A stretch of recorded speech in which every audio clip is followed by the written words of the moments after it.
Okay, are we on? We're on. Great. Well, thank you very much for coming to this talk, the last one of the day. You probably had long days, so they've left something novel and different, I suppose, for the last talk of the day. I'm Robin Carhart-Harris. I'm a research fellow at Imperial College London. I work within the Centre for Neuropsychopharmacology within the Division of Medicine and Brain Sciences. So what I'm going to talk about today is the research that we've been doing within the Centre for Neuropsychopharmacology on psychedelic drugs and their effects in the brain and how they may be applied. So a sort of appropriate level to start at when giving this talk is to tell you what are psychedelic drugs for those of you who don't know. So really when we talk about psychedelic drugs, we're talking about the classic psychedelic drugs. The prototypical psychedelic is LSD. Other classic psychedelic drugs include psilocybin, which is a compound found in so-called magic mushrooms that are found throughout the world. Also, the compound dimethyltryptamine, or DMT, which is another classic psychedelic drug that's found, well, it exists widely in nature. It's even found in our own bodies. And there's a good case to be made that it's also present in our brains. And it's attracted a lot of interest recently because it's also included in an Amazonian brew called ayahuasca, which seems to be becoming increasingly popular. A lot of people traveling over to the Amazon to have an experience with ayahuasca. So the key psychedelic compound within this brew that's used in the Amazon and actually increasingly elsewhere in the world is dimethyltryptamine, DMT. Now, what do these compounds look like when you look at their molecular structure? Well, what's striking actually is, especially when you look at psilocin, which is the metabolite of psilocybin. Psilocybin's the more stable compound that's found in the mushrooms, the magic mushrooms, but the compound that acts on, essentially at a very basic level, acts on the brain is psilocin. Now, look how similar the molecular structure there is between psilocin and dimethyltryptamine. I'm going to show you another molecule here. This is serotonin, found widely in the body, mostly in the gut, incidentally, but we tend to know it best because of its occurrence in the brain and because of the range of different functions that serotonin modulates within the brain. Things like mood. Classically, we think of serotonin levels when they're high, we feel good. When they're low, we feel less good. That's quite a basic rule, but it's probably relatively robust. Also, a range of different functions, cognition, thinking, sleep, are all modulated by serotonin. So it's striking that these psychedelic drugs, these classic psychedelic drugs, are only subtly different from this naturally occurring brain chemical that's in all of our brains in this room at this moment, and that has such a crucial modulatory influence on our thinking, our mood, and our behavior. Now, in terms of the term psychedelic, what does it actually mean? Well, this was a word that was coined in the 1950s. It conjoins to ancient Greek words, psyche for most accurately soul, and this other word that I often struggle with a little bit, its origin is delos or delosei, I think. Maybe a Greek speaker could correct me. But essentially this means to make visible or to make manifest or to reveal. So by their very definition, and this is a term that was coined by a British psychiatrist, Humphrey Osmond, in conversation with the famous author Aldous Huxley, by the very definition,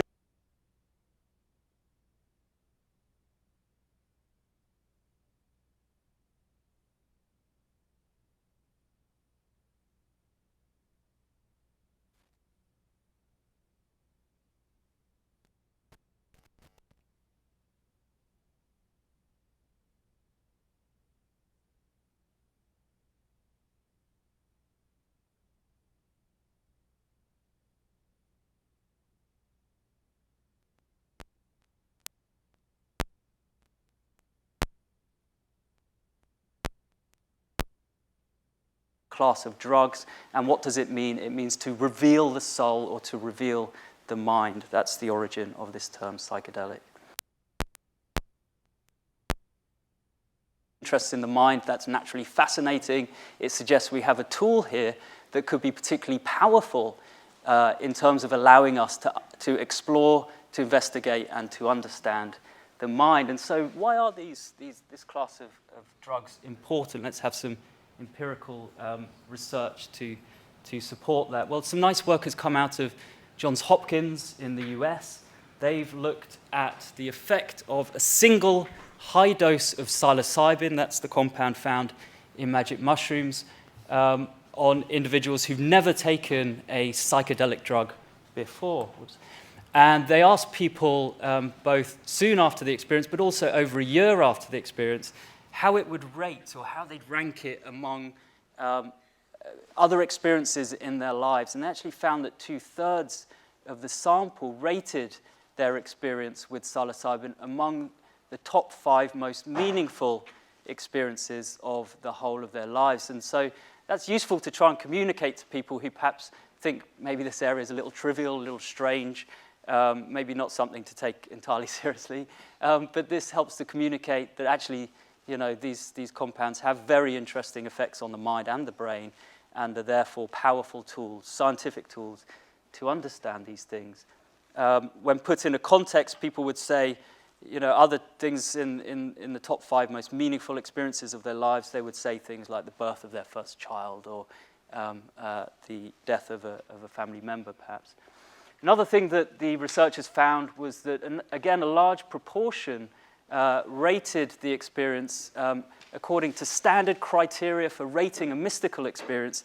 A large proportion of them rated this as what's referred to as a complete mystical experience. So using criteria from things like spontaneous religious sort of revelatory experiences, things that might occur in the context of spiritual practice, meditation, retreats, and such like. They found that quite reliably, in fact very reliably, they could produce these complete mystical experiences with just a single dose of psilocybin found in magic mushrooms. So as I've said, these compounds have profound and novel modulatory effects on consciousness, and that's really the reason why we think that they're interesting and important to study scientifically. So just to give a flavor of the kind of things that people report with psychedelic drugs, here are some quotes from some of our volunteers in our research. This is one saying that was real ego death stuff. And I'll sort of develop this idea later on, this notion of the ego and how it's affected by psychedelics. That was real ego death stuff. I only existed as a concept, as an idea, suggesting that normal subjectivity that we go through the world with seems to dissolve away under these drugs. Another one, the feeling of no boundaries. I did not know where I ended and my surroundings began. Somehow I was able to comprehend what oneness is. And I'll come back to this notion of oneness later on as well, and its relationship to the ego and the dissolution of the ego. Another one saying I was traveling in the spirit world. And this last one, there simply aren't words to describe it. There was a sense of beautiful chaos. Again, that's something I'll talk about, this notion of chaos in the mind and in the brain produced by these drugs. A landscape of unimaginable color and beauty. This was actually a patient who we treated with psilocybin for his treatment-resistant depression, who responded particularly well in that trial. I'll actually end the talk by telling you about some of the findings from that trial, which have just been going to be published in less than 2 weeks, so look out for that perhaps. So how do these drugs work in the brain? This is going to be the kind of meat of my talk, really.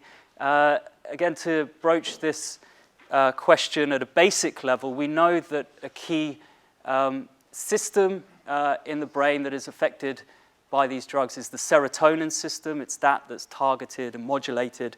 And there's a particular aspect of the serotonin system. Serotonin has a range of these receptors. They're proteins that are on brain cells. And when serotonin comes along and binds to these proteins, depending on what receptor there is, and there's some 14 of these different serotonin receptors, the serotonin will modulate the behavior of that host cell. And so that mechanism can be hijacked by drugs, and often that's what That's what drugs that affect the brain do. They kind of hijack a natural system that's there. And what are the receptors that psychedelic drugs hijack? Well, it's these serotonin 2A receptors. And these 2A receptors, they're heavily expressed in the cortex of the brain, that most evolutionarily developed part of the brain that humans have so much of. And you can see this image here, which is a positron emission tomography image. It's a PET image. What you have is a radioactive ligand, a chemical that will bind to the serotonin 2A receptors. And because it's radioactive and we can sense that, we can identify where in the brain these serotonin 2A receptors are. This is a human brain, and you can see that there's a very heavy distribution in that outer part of the brain, the cortex that humans have so much of. Why do we know that the 2A receptor is so important? Well, if you block it with another drug, what we call an antagonist or a blocker, then essentially the psychedelic is rendered ineffective. You don't have a psychedelic trip, so to speak.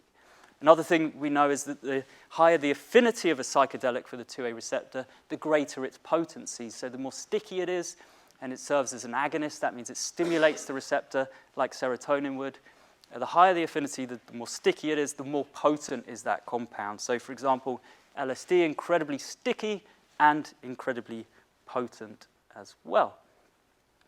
So in terms of the work that we've been concentrating on at Imperial, we've been doing a lot of brain imaging research, brain scanning research, looking at functional brain activity, so that's ongoing brain activity. We look at things like the rhythms in the brain, the oscillatory rhythms. We use a technique called magnetoencephalography, or MEG, which gives us recordings of these different rhythms in the brain. And we also use something called functional magnetic resonance imaging, or fMRI, and that's a technique that allows us to look deeper into the brain. We don't have we can't see the faster activity that MEG can pick up, but the advantage of fMRI is that we can see deep into the brain. We can see right into the center of the brain, and we can look at things like brain network properties, how different regions in the brain talk to each other, how they communicate, and also different circuits in the brain and how they relate to each other. In terms of the subjective effects, the kind of name of the game with looking at how a drug works in the brain by using brain imaging is to try and make a mapping between the changes in the biological phenomena, the ongoing brain activity, and then the psychological phenomena. So it's an equally important matter is how we sample the psychology. And there's that classic scientific dilemma of knowing when to sample. If you're interested in an ongoing spontaneous phenomenon like the psychedelic state, then to come in and sample and ask how people are doing is an intervention, it's a perturbation, and it's going to change things. And so typically what we've done is we've allowed people to have their psychedelic trip, and then we've done the sampling after a certain period. And then we ask kind of in retrospect about the state they were in. We also are increasingly looking at the richer lived experience, first-person reports. I'm going to read one of those to you at the end of my talk. And I think that helps to kind of, although subjective ratings and these kind of things are good from a sort of quantitative scientific level, there's a certain richness in these first-person reports that's hard to get from those subjective ratings. So we're increasingly looking at those and using more sophisticated linguistic analyses to break them down and look at different structures within the language. So what about the results? So here's a first result that I'll take you through. It'll look quite complicated, but I'll describe it to you. First of all, we need to know the design of the study. So there were 20 healthy individuals in this particular study. They'd all had a previous experience with a psychedelic drug. That was a safety consideration. If the main focus is how do these drugs work in the brain, then why take the risk of having someone in the study who's never had a psychedelic before? So we have people in who we know can tolerate the effects of a psychedelic, and often we feel confident that they can tolerate the extra sort of stress that could be presented by going into a noisy brain scanner. So we're careful in our screening and our recruitment. This particular study was looking at the effects of LSD on the brain. We need a control condition, something to compare that LSD state with. So we use a placebo condition, we use an inert placebo so that we have a clean baseline with which to make a comparison. The individuals have both the drug experience, the LSD experience, and the placebo experience scan on separate days, and these scans are separated by 14 days, and we balance the order in which they get LSD and placebo. So half get LSD in their first scan, half will get it in their second. So what are we looking at here? We're looking at a particular circuit in the brain, and I'll tell you about this circuit in the next slide. But just to show you the results, you can see a region in purple there. We call that a region of interest or a seed region. And what we ask with this analysis is where does that region, it's called the parahippocampus. It's involved in things like memory, autobiographical memory, scene construction, quite high-level cognitive functions, imagination and such like. And we ask the question, where in the brain is there strong communication between the seed region? We look at that in the LSD condition, and we look at it in the placebo condition, and then we do a subtraction. And what you're looking at here with this big brain, is the lighting okay? We don't want it down at the front, or is this as good as it gets? That's all right. So essentially we're seeing blue there. That means that the communication between the parahippocampus and this region in blue is less under LSD than under placebo. So there's a decrease in the level of communication between the parahippocampus and this region. We call it the posterior cingulate cortex, or here on we'll call it the PCC for short, and I'll tell you why that region's important in a moment. But just to continue with the results, and that agenda, I suppose, that we have of making a mapping between the biology and the psychology, here we're looking at our participants' ratings of a particular phenomenon, which I'll talk about shortly, which is ego dissolution or ego disintegration. Quite difficult to fathom, but I'm going to try and deconstruct that later. And you can see that there's a relationship between the magnitude of the decrease in communication that we saw under LSD between the parahippocampus and this PCC region and the magnitude of ego dissolution as it was rated under LSD. Now, when we find something like that and really quite a strong relationship like this, and then we can compare it to things that we've seen previously, we sometimes think that we might have something, and there may be an important relationship here. But what about this particular circuit, this parahippocampal posterior cingulate cortex circuit? What kind of things is it involved in? Well, certain researchers have talked about things like internal models, how as we develop in this world, we tend to sample immediately from the sensorium, from the environment, and then as we go on and we become more sophisticated, we tend to internalize models, things that we've learnt about the world, and we sort of incorporate them into our minds, I suppose. Another very important team who've looked at these particular regions in this particular circuit is the team of Professor Maguire at UCL, Eleanor Maguire, and they've associated this particular circuit with functions like scene construction, mental imagery, so quite high level and arguably human-specific cognitive functions. There's another famous paper which talked about a proximal structure, the precuneus, as being the mind's eye, proximal, that is, to the PCC. And a recent review paper, quite a potentially definitive review paper on the neural correlates of consciousness, have referred to this region and, again, proximal regions as being a hot zone related to consciousness. That if we're going to try and look for some kind of seat, I don't really like that term, but this idea of a kind of biological substrate which is important and crucial for this very abstract thing that we call consciousness, then arguably there's no better place to look than this PCC posterior region. So an idea that I've been submitting recently is that if there's a split in this particular circuit, as we see that there is under LSD and also other psychedelic drugs, then maybe it relates to something important in terms of the phenomenology of the psychedelic experience, particularly if it correlates with things like this dissolution of the sense of self or ego. So I've kind of proposing this idea that there's a kind of untethering, or that normal anchorage that an individual self has in their past, in their narrative, in their story, that gives them assuredness and confidence as they go through the world. Perhaps that anchorage, that firm anchorage that we ordinarily have, is slightly split in the psychedelic state, perhaps. Another idea is to think of subjective constancies. We can think of perceptual constancies. We can think of things like visual illusions, how our minds tend to see the bigger picture rather than the details. So if you can read this text, that kind of thing's going on. In psychology and cognitive neuroscience, we call it predictive coding, that propensity the mind has to see the bigger picture, really, rather than the individual details. So you can probably read it, and that's because you're seeing the bigger picture, you're seeing the whole words, rather than looking at the individual letters. So there's a similar idea if we think about the self, that sense of self that we have. We all give ourselves a name, or others give us a name, and we refer to ourselves often with I and these personal pronouns.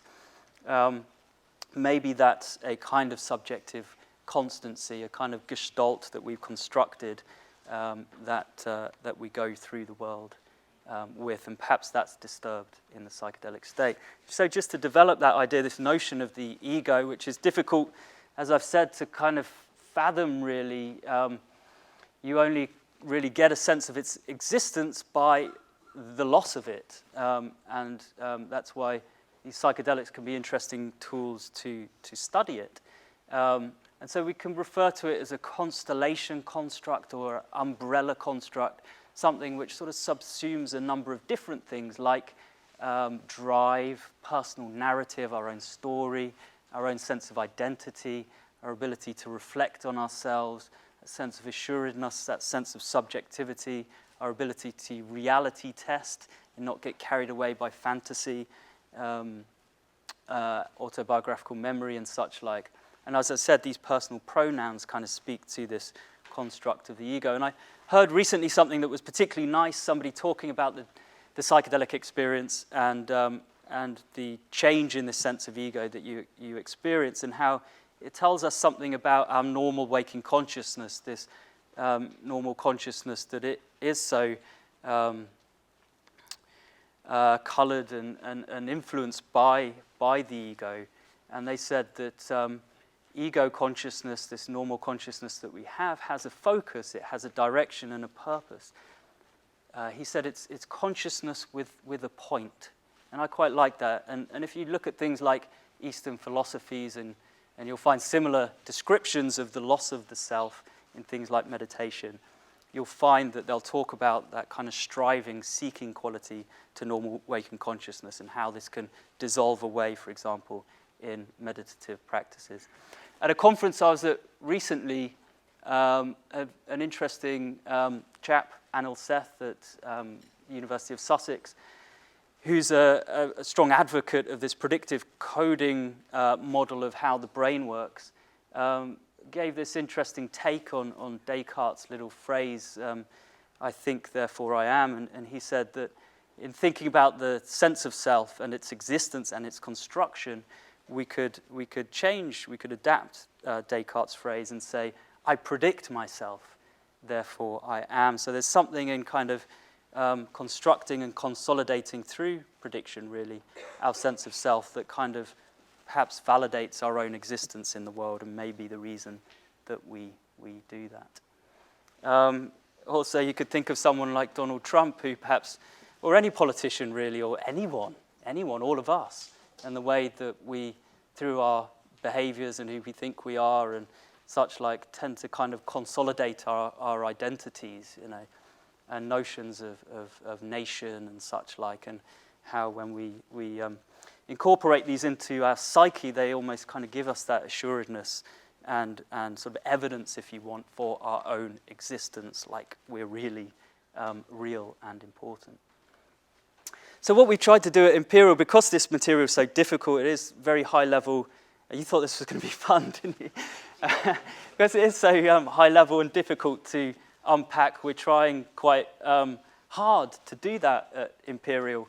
And so we're trying to develop an inventory, a rating scale for this experience of ego dissolution. And to do that, we've come up with 8 different items that we felt spoke to this experience. Things like, I experienced a dissolution of myself or ego.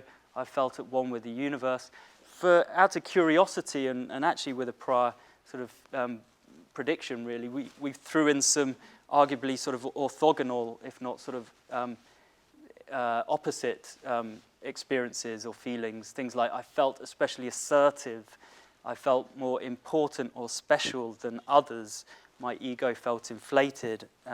We ran a particular analysis, you call it a principal components analysis, that look at how these different items relate to each other. You can identify different factors or dimensions in the data where items sort of coalesce and belong to particular factors or dimensions. We ran that and we found this strong 2-factor structure where items either loaded onto this ego dissolution factor or they loaded onto another one that we called ego inflation. And then to kind of put this into practice, we looked at different states. And because we're psychopharmacologists, we thought we'd look at drug states. And we thought we'd pick drugs that are familiar to a lot of people.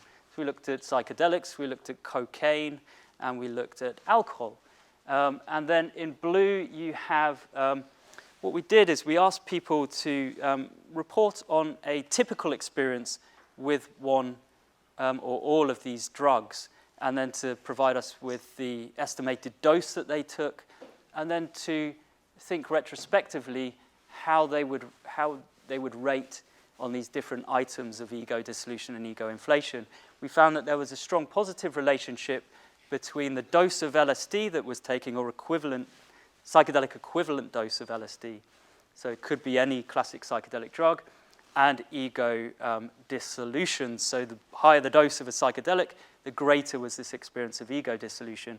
When we looked at ego inflation, that's in red there, we didn't see a significant relationship. Then we looked at cocaine, and we found an entirely opposite relationship. So the higher the dose of cocaine, the greater was actually ego inflation, and there wasn't a relationship with ego dissolution. So those items like I felt especially assured, I felt more important or special than others. When looking at these different drug states, the more cocaine you take, the more you'll load onto this particular experience. Then we looked at alcohol because everyone takes it. Imagine you've all taken this particular drug, and we didn't find a relationship between either ego dissolution and the dose in terms of units of alcohol taken, or actually ego inflation. So it was useful as a kind of comparator there. And if we can look at other states, maybe we might be able to identify that, at least in terms of drug experiences, there might be a specific relationship between psychedelics and the psychedelic experience, and this interesting, but as I've often said, difficult to unpack and describe experience of ego dissolution. But, you know, I'm not sure what proportion of people, I'm not going to ask you to put your hands up, have taken a psychedelic drug in your lifetime. But I imagine that there'll be people in the room who have tried meditation and this kind of thing. And so they may have some notion and idea of what it would be like to have a mystical or spiritual type experience. So what we did in this particular analysis, we looked at the relationship between our ego dissolution inventory that we were developing and a standard classic measure of the mystical experience, and we found a strong positive relationship.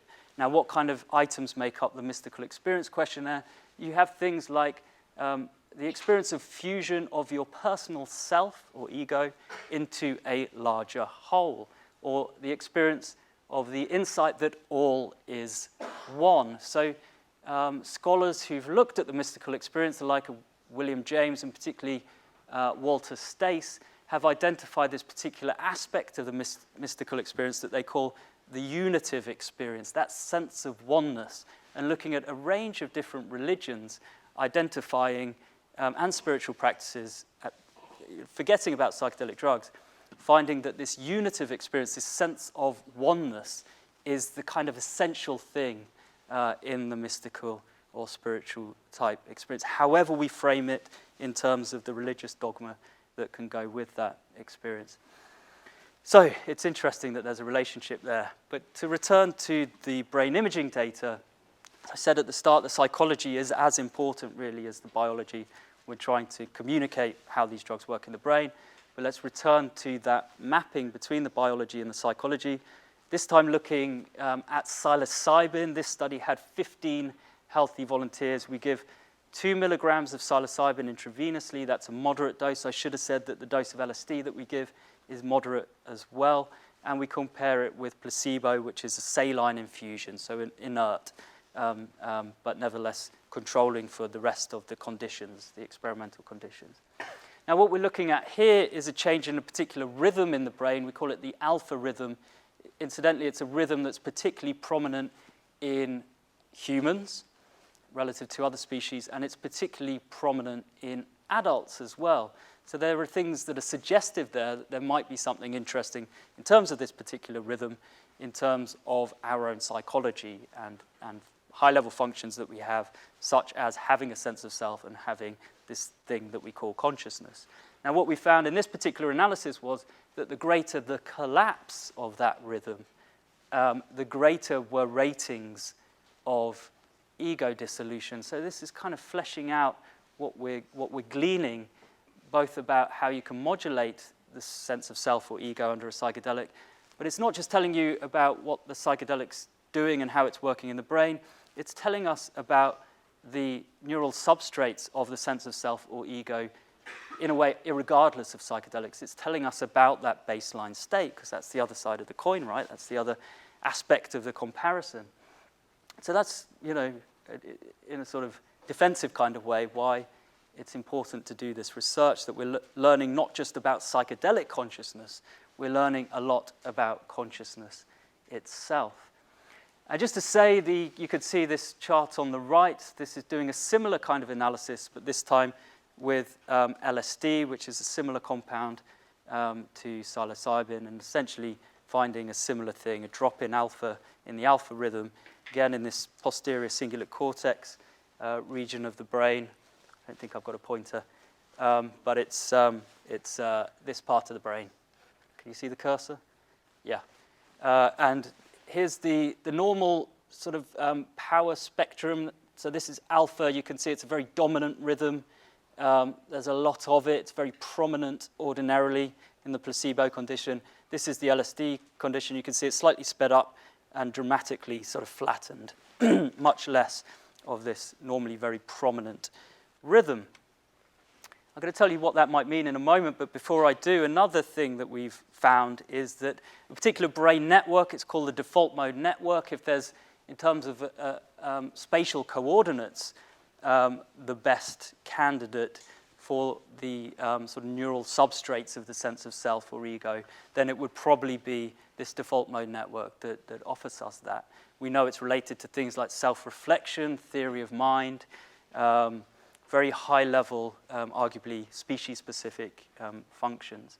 Now we found that the greater the disintegration of this particular network, the greater were people's ratings, again, of this experience of ego dissolution. Now you can see the bottom half of this slide, we're looking at something slightly different. This isn't the integrity of a particular brain network. This is kind of the integrity of the brain as a whole. So this is a more sort of holistic analysis. We're looking at the whole of the brain. What we're seeing under psilocybin is that ordinarily communities in the brain, you can see these different colors. Let's think of this as, for example, the visual system, and these blobs as regions within the visual system. It's quite hard to see, but ordinarily the communication is kind of confined or restricted to these particular communities. So visual regions talk mostly only with other visual regions. There isn't much crosstalk with other communities in the brain. There's some, but there's not so much. Then look at psilocybin, and there's this crazy party going on in the brain. Regions in the brain that ordinarily don't talk to each other, talk to each other much more, and a lot of kind of blending going on in terms of functions that are normally disparate, beginning to influence each other. We found a similar thing with LSD here. It looks slightly more complicated, but essentially the message is the same. So in terms of the whole of the brain, we're seeing a kind of increase in integrity. Another way to say that is the brain's normally sort of parcellated off into different specialized systems, doing their specialized functions in a sophisticated and precise kind of way. If you look at the psychedelic state, that separation, that segregation is lost to an extent. A way I like to describe it is that there's a kind of desegregation in the brain. So there's much more free talk going on between these regions that normally don't talk to each other so much. So whether we talk about it as a global integration or desegregation, essentially they're synonymous things. So we'll see a disintegration within particular networks like the default mode network. We look at the whole of the brain, and we're seeing a kind of increase in integrity. Now, what would an experience like global integration map onto in terms of the psychology? So this is really just in the realm of a hypothesis at the moment. But one idea might be that if there is a breakdown in, for example, that subject-object duality that we ordinarily have, a sense that we're a self, separate from other selves, separate from the rest of the world, and that breaks down on a psychedelic, and all of a sudden we feel that we're at one with the world, then when you see a breakdown in the segregation between systems in the brain, such as a system that subserves that sense of subjectivity or self, and then systems that are perhaps concerned with focus on the outside world, then maybe we're onto something there, and there's a mapping there. And that's something that we're going to look at increasingly as we go along. Another way to think about the psychedelic experience is to think about it in terms of evolution, both in terms of, I suppose, I always get these terms mixed up, but ontogenetic development, so going from birth into adulthood and the normal development of the brain, but also the development of the species as well. And then to entertain this idea that maybe there's a kind of regression in the psychedelic state, that maybe in the psychedelic state people may behave in a sort of childish way, things may seem sort of silly and funny, there may be a greater fluidity in consciousness and cognition, perhaps imagination is more vivid and fluid, associations similarly are more vivid and fluid, perhaps emotion is more labile, more changeable. You might go from being captivated and in a blissful state to all of a sudden, crying your eyes out and having a tantrum. So I think there are some interesting mappings between these states, also that vulnerability that you'll see in children, and also a vulnerability, especially if you think about the therapeutic application of these drugs, that vulnerability that you'll see in that context. And that's another reason I have to fit this in, that don't try this at home, because when we give these compounds in our scientific research and when we give them therapeutically, we do it under very careful conditions. We carefully screen our volunteers, we look after them very carefully during the experience, and we prepare them, particularly in the therapeutic studies, and we help them integrate the experience afterwards. But these processes of integration and segregation are things that you ordinarily see in the brain as we develop, as we mature. You're seeing a reversal of that under psychedelics in a direction that's kind of regressive. And there's a lot of evidence that the brain develops integrity of particular systems, but also segregation as we develop, and I've provided those references at the bottom of this slide. So I think it's a useful kind of analogy for thinking about the psychedelic experience. Another thing that's worth thinking about is, if this is true, then might that suggest that there's a kind of mystical or spiritual quality to infant consciousness? And that's something that was talked about by the likes of William Wordsworth, and he has this poem, Imitations of Immortality, and a particular few lines of that kind of speak to this notion and are quite beautiful, I think. And so they're here. So this particular line of "Heaven lies about us in our infancy, shades of the prison house begin to close upon the growing boy."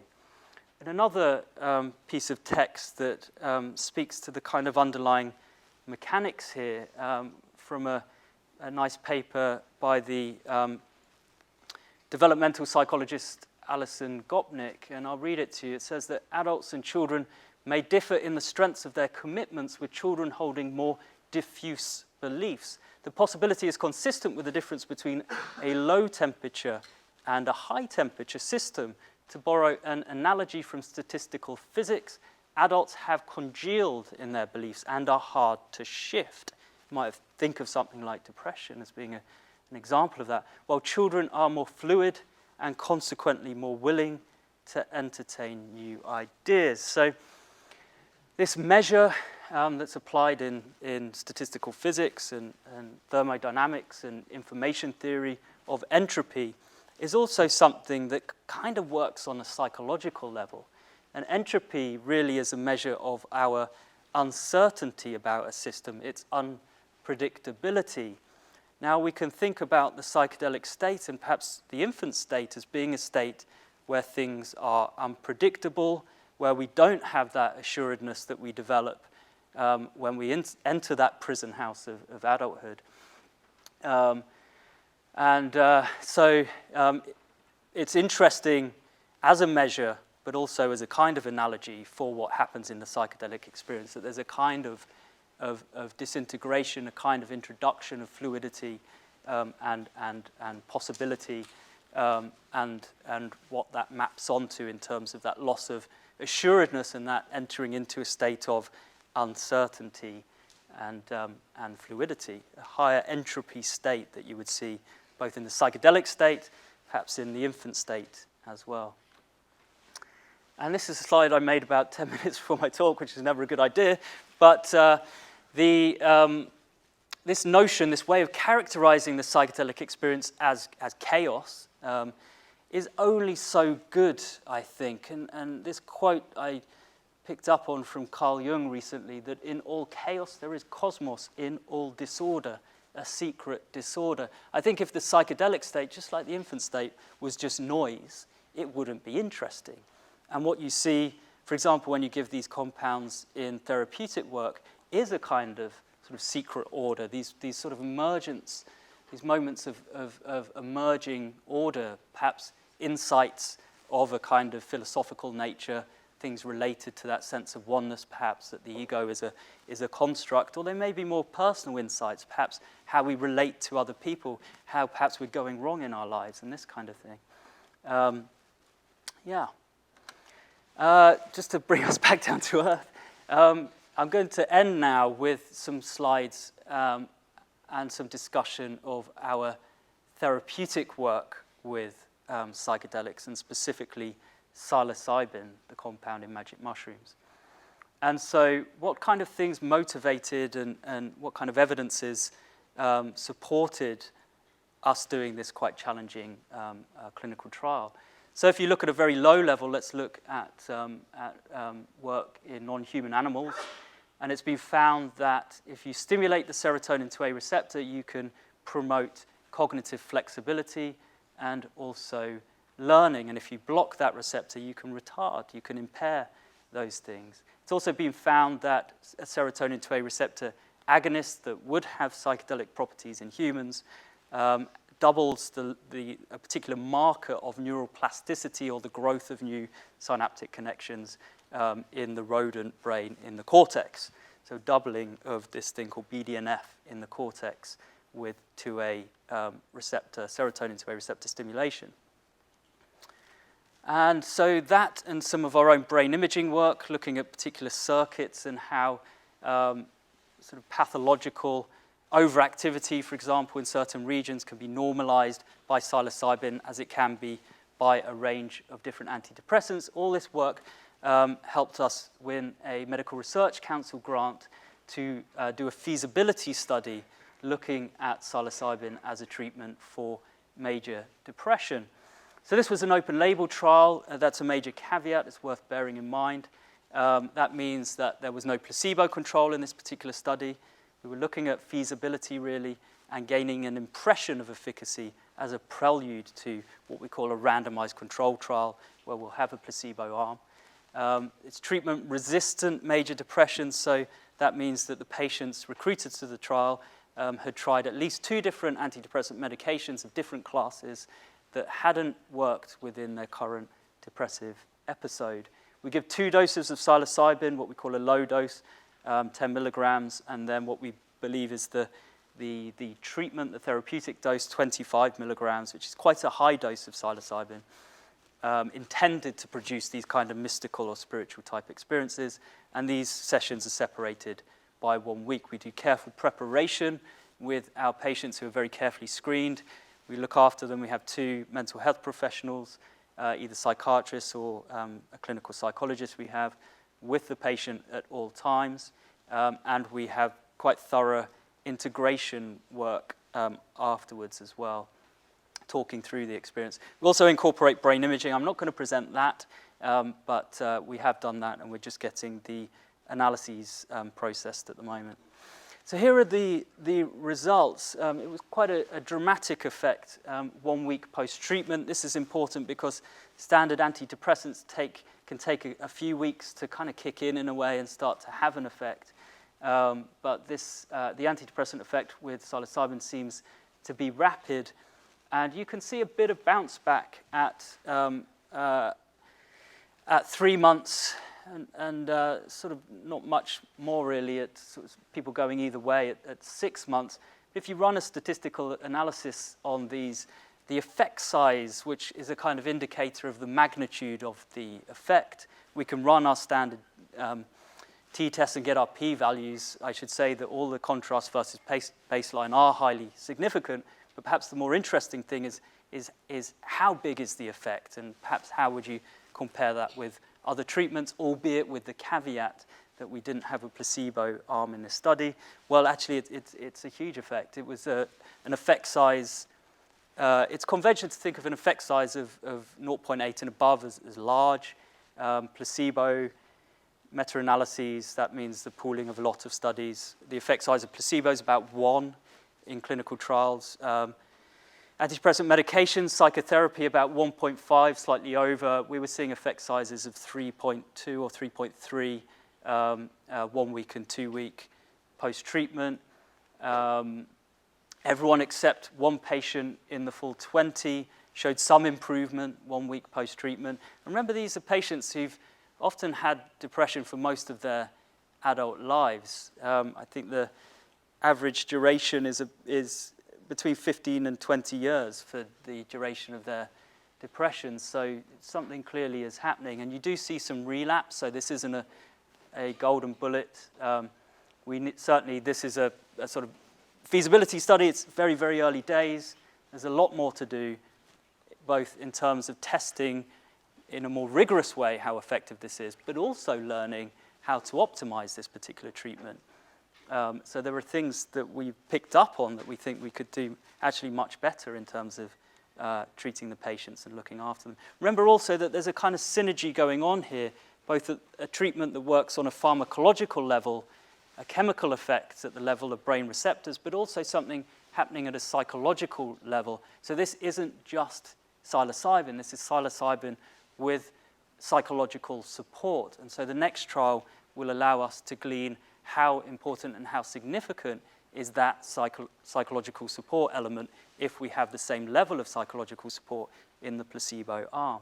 But nevertheless, these results, for me especially, are very exciting and quite promising. We need to keep our feet on the ground, but nevertheless, at least it justifies more research.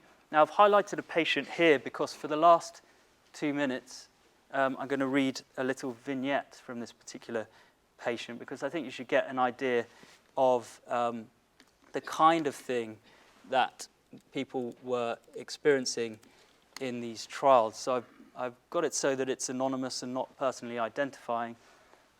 This patient is female in her early 40s, has had her depression since her teens. Just before my talk, I was looking up the demographic sheet that we have to see how many antidepressants she tried, and it was 8 that hadn't worked for her within her life.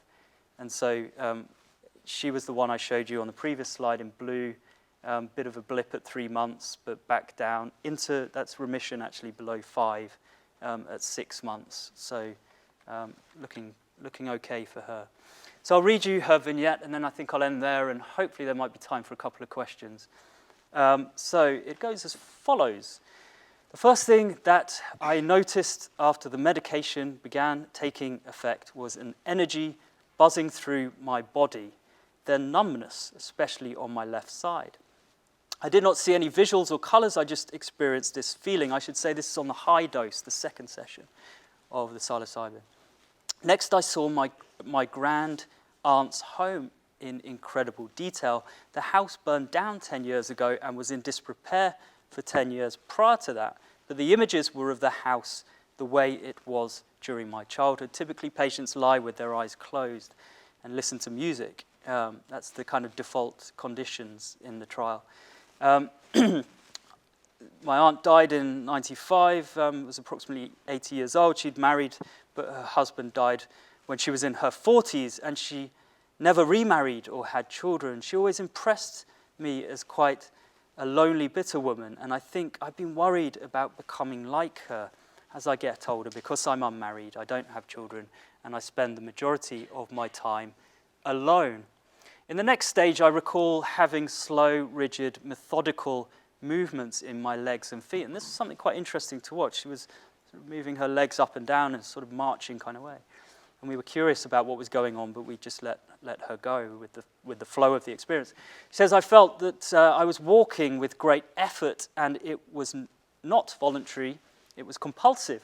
I had to keep going even though I wanted to stop. I saw images of people suffering and walking to flee violence, refugees, or being forced to march, Jewish prisoners during World War II, in brackets.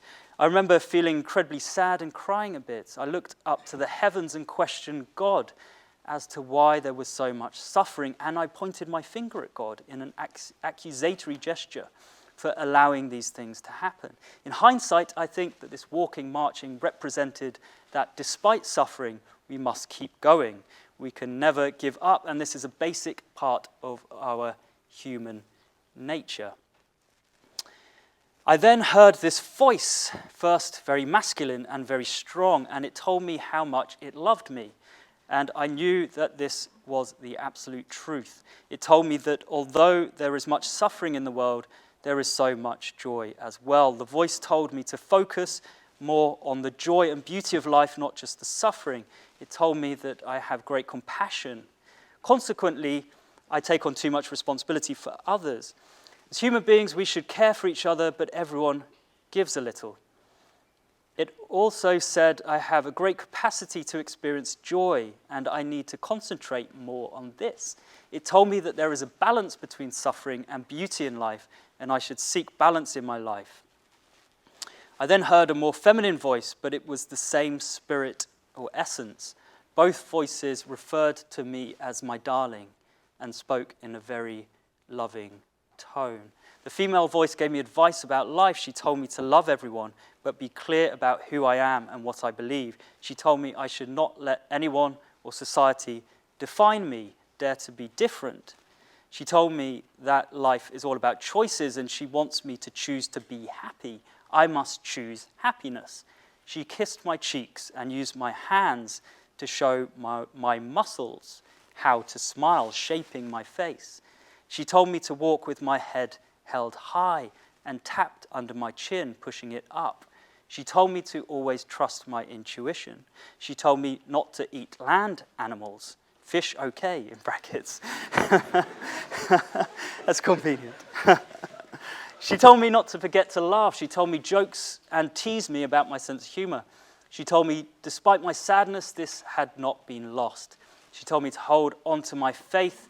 This was a religious lady, Jewish, and pray. She told me not to worry so much about my health and joked that by the time the psilocybin session ended, my blood pressure would be down to 120 over 80. So finally, she told me some things about my life. This is the last sentence or two, that like the fact I won't live alone, I'll marry in the future. Sensing my skepticism, she joked that humans always have to see things before they will believe, and she told me, you will see, my darling. As the experience ended, she told me that I should dance, and I danced my head, moving my legs to the music as the medicine gently wore off. Well, that brought back a few memories for me, to be honest, and it was quite a powerful experience, that particular one. Incidentally, she was our first patient, and I remember we were saying to each other after she went through it that it was almost too good to be true.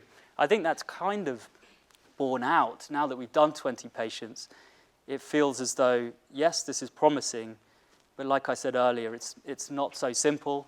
It doesn't always flow so easily. And this particular patient, as I said, did have that significant blip at 3 months.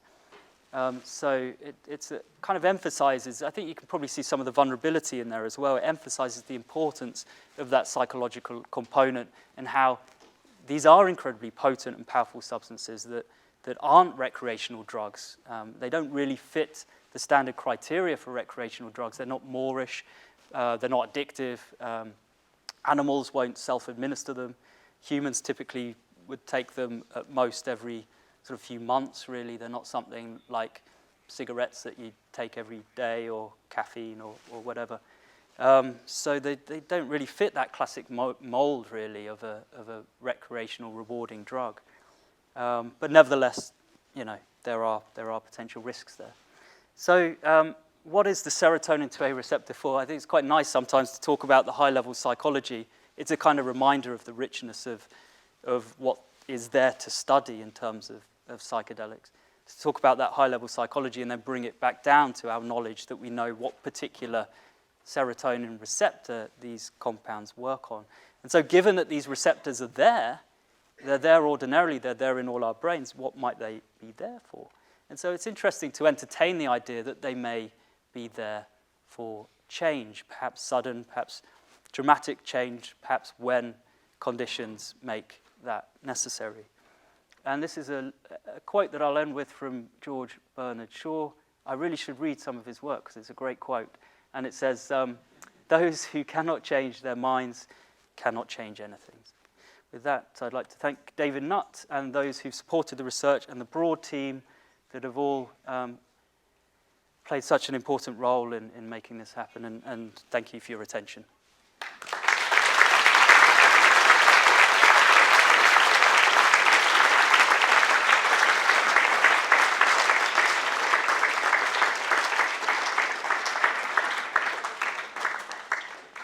Is there time for questions? I don't know who's in charge. But yeah, let's just do it until they stop us. I think the first 5 minutes, sorry if I'm asking something you already explained, but out of the plethora of psychedelic substances, I was wondering why you chose LSD and psilocybin. You were mentioning the 5-HT affinity. Yep. And maybe I was wondering if you include maybe the mescaline, DMT. Yeah. Yeah, so the question is why LSD and why psilocybin? Why did we look at those? Well, psilocybin we looked at, honestly, I think our greater interest at the time, at least at the time, was probably on with LSD. But LSD is a provocative, 3 letters, and it would be. I think it would have been harder to have got permission really to have done that research. Now I think we can say in hindsight that it's right that we got to do that research and that it was certainly worth it and that we've learned a lot from it. Psilocybin now I actually think arguably has the greater therapeutic promise. The majority of the therapeutic work with psychedelics, at least the modern therapeutic work, was done in the 50s and 60s with LSD, so there wasn't so much with psilocybin. Now that's changing slightly. There are more studies looking at psilocybin and its therapeutic potential. That's not something I cited, but it's worth knowing that people in the US, in Switzerland, are looking at psilocybin and other psychedelics in things like end-of-life anxiety, the fear of death, in end-stage cancer and such like, to provide really, I think, that bigger picture, that perhaps the kind of modeling of what it is to die and to lose that sense of self that we hold so dear, And the other thing to say is we'll look at those as well. So we're going to look at dimethyltryptamine next. Ayahuasca is fascinating. There are researchers in Brazil and Barcelona looking at ayahuasca. Mescaline's interesting as well. It's rich pickings, I often say. There's so much to do. So, thanks. I saw you first, so let's do that. Yeah, at the back top right, my right, top left. I had a question. There seems to be, well, and there may be more, but essentially 2 things going on. One, when we talk about change, could be a chemical change.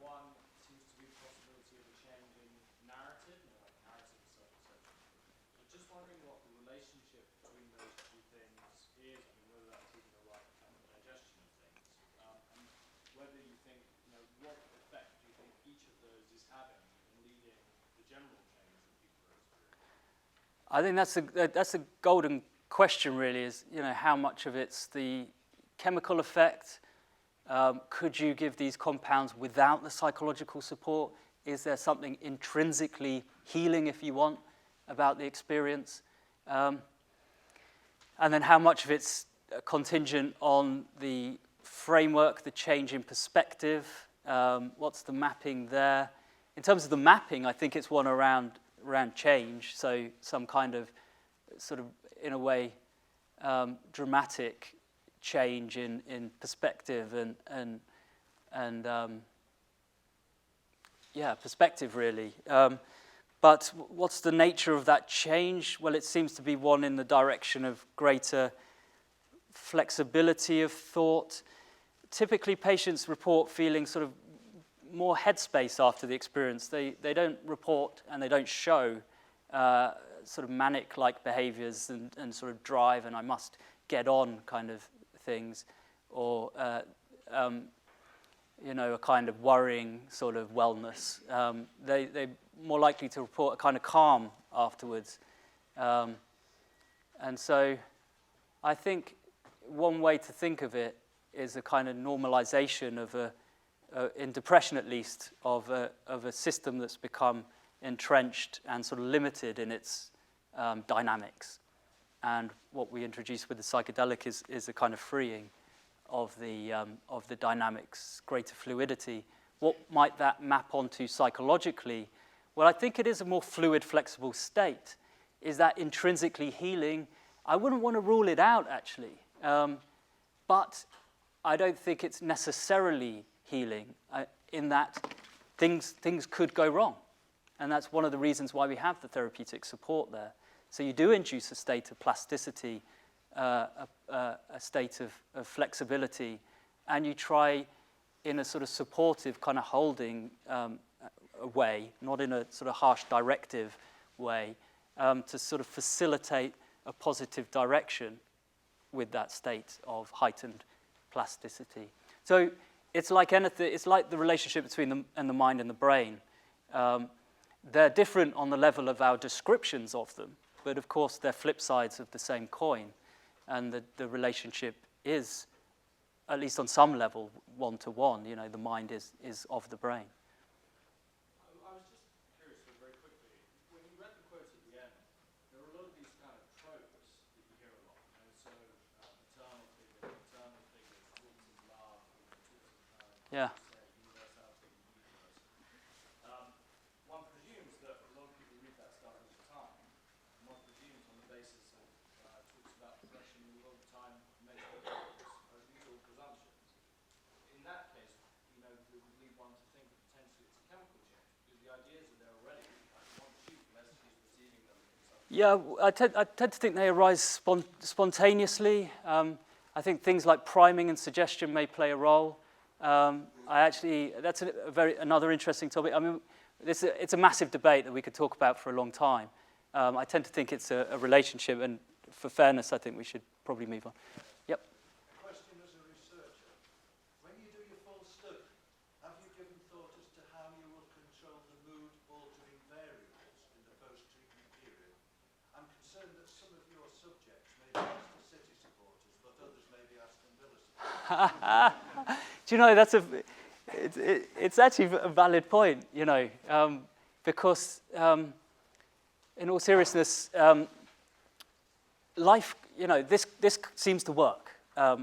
We don't know how well, and it just looks promising at this stage, but it does look promising. And when people relapse, why are they relapsing? A number of different factors, but life goes on, and often these individuals have tough lives, and so maybe it looks as though Aston Villa are doomed and they are going to go down, I don't think that would, I don't know. I don't think that would get you, well, who knows? Depression's a complex thing, but, often it's the case that these patients have horrible backgrounds, you've truly suffered some very difficult things, and sometimes what they've suffered and what they've endured is actually more insidious, and it's harder to see. But I would say in every case you can kind of understand the etiology, the development of their condition and why they're unwell. At least to an extent, there's always a degree of mystery there, and you're reliant on what people will disclose to you. Shall I take one more question? I'm not sure how much time we've got. What other implications are there for this research, and how do you think we should approach this research in the future in terms of psychedelics? Well, I'd like to see the field expand in terms of future research. I hope it's all done with the right level of safeguards in place. I think that's vital. There will be people wanting to snipe at this research because whatever they hear, they'll retain a thought in their mind, and however they attain that thought is open to question. Whether it's evidence-based, I don't know. But they'll may have an opposition where they think, well, whatever I hear from, this optimistic-sounding kid, I think these are dangerous drugs, and so I think there will be people wanting to snipe, and so I think for that reason it's so important that we do the research properly and that others do as well, and that we also give a mature message about these drugs as well, and so getting those things in about that these aren't compounds, these aren't party drugs, is vital. And I actually think the media are changing in terms of the way they report on these compounds, which is interesting. The Guardian recently covered one of our recent studies with LSD, and it got a huge number of hits, this particular video. And then the Daily Mail and the Sun also covered it, and they went with some sensational stories that it's hard to know whether they were even true or not, and what other compounds might be involved. I think there was one adverse event that they reported on, not in our trial, but through recreational use. And someone told me that had hardly been viewed, So I think there's a change in perspective, and I think even people, increasingly, we're kind of challenging the very term recreational use of psychedelics. But for those who do use psychedelics outside of the context, and of course that's the larger proportion, I slightly lost my train of thought, but no, I think they do so with greater maturity these days.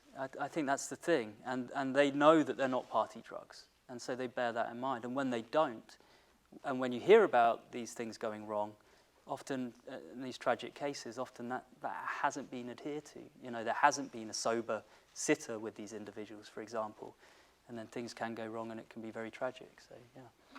One more question, yeah? Yep, sure. Is there any hope and